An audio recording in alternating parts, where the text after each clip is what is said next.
Imaginez une ville où le bruit des moteurs s'efface peu à peu, remplacé par les conversations tranquilles des passants, le rire des enfants qui jouent sur les places et le bruissement des feuilles dans les arbres.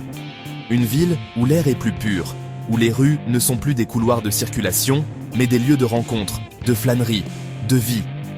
Cette vision, longtemps perçue comme utopique, est en train de devenir réalité dans de nombreuses villes à travers le monde. Des municipalités audacieuses prennent une décision radicale, interdire les voitures dans tout ou partie de leurs centres urbains. Et les résultats sont souvent bien au-delà des espérances. Prenons le cas de Pontevedra, une petite ville du nord-ouest de l'Espagne. À la fin des années 1990, le centre-ville était asphyxié par la circulation, les trottoirs étroits, les voitures garées partout, une pollution sonore et atmosphérique constante. En 1999, le maire Miguel Ángel Fernández Lores décide de changer la donne en supprimant progressivement la circulation automobile du centre. Il parie sur une ville pour les gens, pas pour les véhicules.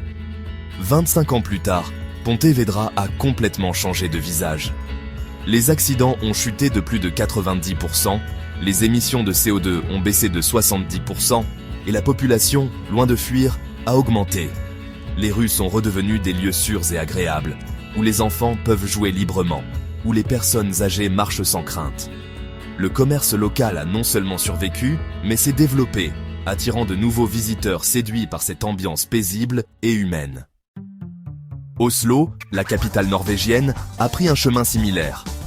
En 2019, la ville a entrepris de retirer des centaines de places de stationnement dans le centre-ville et d'interdire les voitures dans plusieurs zones clés. Ce choix, largement critiqué au départ, a produit des effets spectaculaires. Les accidents graves ont presque disparu du centre, la fréquentation des rues par les piétons a explosé et l'économie locale s'est adaptée avec l'émergence de nouveaux commerces, cafés et espaces culturels.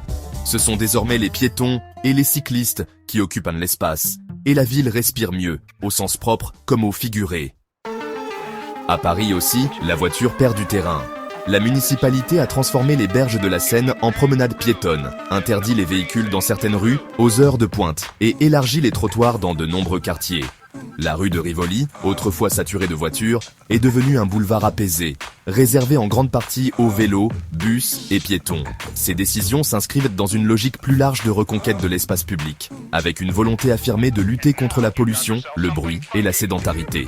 Même Milan, une ville historiquement dominée par la voiture, a profité de la pandémie pour repenser sa mobilité. Le plan Stradapert a permis de convertir rapidement 35 km de rues en pistes cyclables et espaces piétons. En quelques mois, la ville a radicalement changé de rythme, rendant les déplacements plus sûrs, plus agréables et incitant de nombreux habitants à abandonner la voiture. Certes, ces transformations ne vont pas sans résistance. Les automobilistes évoquent des difficultés d'accès, les commerçants craignent une baisse de fréquentation et certaines personnes voient dans ces mesures une forme de contrainte injuste. Mais les données montrent une autre réalité. Là où les voitures reculent, la qualité de vie progresse. Les rues deviennent plus sûres, l'air plus respirable, la vie urbaine plus riche. On redécouvre le plaisir de se déplacer autrement, de croiser ses voisins, de prendre le temps. En fin de compte, ces villes qui interdisent les voitures ne sont pas simplement en train de changer leurs rues, elles redéfinissent ce que signifie vivre ensemble. Elles rappellent qu'une ville peut être conçue à l'échelle humaine, où l'on privilégie le lien, la santé, la convivialité. Et elles posent une question essentielle. Voulons-nous que nos villes soient des lieux de passage ou des lieux de vie ?